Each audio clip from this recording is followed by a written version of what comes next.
pertama selalu yang dikenai masalah. Coba deh lihat sinetron-sinetron. Ya nggak sih? Yang kena masalah itu pelaku utamanya, benar nggak? Ya itulah fungsi pelaku utama. Lanjut. Sudut pandang orang pertama tapi pelaku sampingan. Penceritaannya pakai aku dan saya tetap aku begini, aku begitu, atau saya begini, saya begitu, saya begini, saya begitu, tetap. Tapi konfliknya nggak kena si aku, tapi kena tokoh lain. Misal, aku telah lama meninggalkan hutan belantara itu. Aku ketakutan hidup di sana. Aku ingat cerita nenekku bertahun-tahun lalu. Nenekku adalah seorang gadis cantik yang terpandang di hutan itu. Dulunya hutan itu adalah desa yang makmur dan subur. Nenekku adalah gadis yang cantik dan ia disukai oleh semua warga. Nenekku disihir oleh penyihir yang membencinya. Yang kena si aku atau si nenek? Konfliknya si nenek. Yang diceritain lebih banyak tentang si aku atau si nenek? Berarti nama sudut pandang cerita itu adalah orang pertama, tapi sebagai pelaku sampingan. Dia nggak utama, dia sampingan doang. Paham sampai sini? Paham sampai sini? Lanjut. Yang ketiga, orang ketiga serba tahu. Orang ketiga itu kan orang di luar cerita itu. Maka ciri-cirinya bukan lagi pakai aku sama saya ceritanya, tapi pakai dia, ia, nama orang, nama tokoh lain. Itu adalah orang ketiga. Kenapa di situ posisinya langsung ibu tanda panah serba tahu? Karena namanya aja cerita. Kamu bikin cerita. Pandu telah lama dimusuhi oleh Alfian. Alfian tidak mengerti kenapa ia membenci Pandu sejak dahulu. Pandu tidak merasa bahwa ia memiliki dosa. Belum lagi Bu Guru yang selalu memojokkan Alfian dan Pandu. Siapa yang cerita? Orang lain kan? Seolah-olah orang lain itu tahu tentang Alfian, tahu tentang Bu Guru, tahu tentang si tokoh-tokoh lain. Paham sampai sini? Maka dikatakan bahwa sudut pandang orang ketiga adalah serba tahu. Oke, cirinya dia pakai dia, ia, dan nama tokoh-tokoh semua disebutin. Paham sampai sini? Oke, lanjut. Kita lanjut ke struktur. Ingat, dalam setiap teks pasti punya struktur. Struktur boleh kebalik atau tidak? Tidak. Oke. Struktur kali ini adalah struktur teks cerita narasi. Namanya aja narasi, cerita. Maka lihat nomor 1 strukturnya adalah orientasi. Orientasi artinya awal. Orientasi berisi apa? Pengenalan. Apa yang dikenalkan dalam cerita kalau di awal? Tokohnya atau latarnya. Misal, pada zaman dahulu hiduplah seorang wanita cantik bernama Cinderella. Nah, itu kenalin apa aja? Pada zaman dahulu. Jelas kenalin apa dia? Latar waktu. Bernama Cinderella, gadis cantik, tokoh, ya. Maka orientasi isinya pengenalan.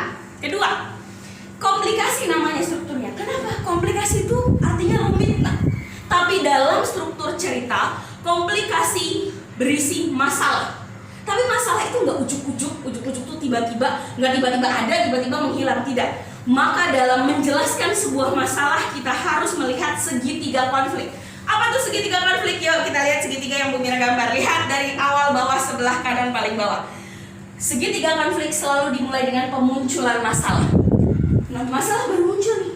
Masalah nggak cuma muncul, tiba-tiba masalah terus saja bertambah, naik.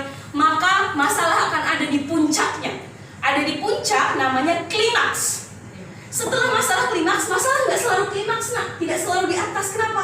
Bukan sinetron Indosiar yang masalah mau berhari-hari episodenya, gitu ya. Logikanya tidak seperti itu.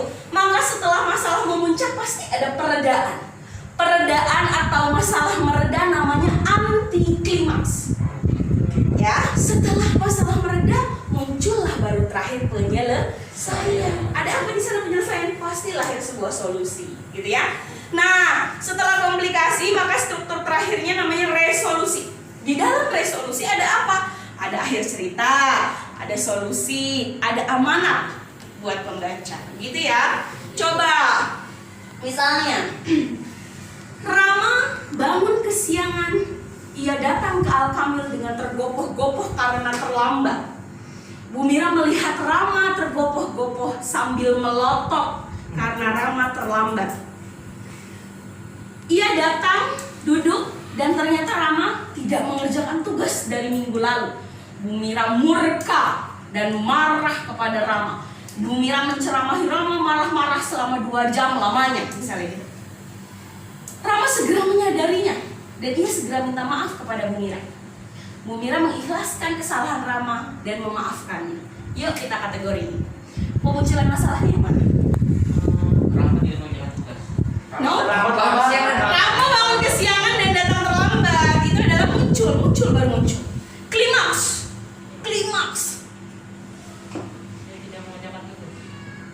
Dia tidak mengerjakan tugas terus ada peristiwa apa? Ya, saya murka itu adalah sebuah klimaks. Puncaknya saya marah murka. Di mana meredaknya? Dia Rama segera sadar dan minta maaf. Itu adalah reda. Penyelesaiannya mana? Mira ikhlas dan memaafkan. Sampai sini paham? Semua kelihatannya ya, good. Oke, dalam setiap teks ada yang namanya selalu Bu Mira bilang teori-teori bahasa. Dalam buku kalian disebut kaidah kebahasaan atau disebut juga unsur kebahasaan. Sama aja, kaidah kebahasaan sama unsur kebahasaan. Nah, dalam teks ini yang akan muncul adalah kata ganti. Nah, kata ganti, lihat semua papan tulis terbagi menjadi 2. Ada kata ganti orang atau subjek, yang kedua ada kata ganti sesuatu atau hal. Kata ganti orang menggantikan orang. Misal, orang pertama, kamu tunjuk dirimu sendiri. Orang pertama, siapa?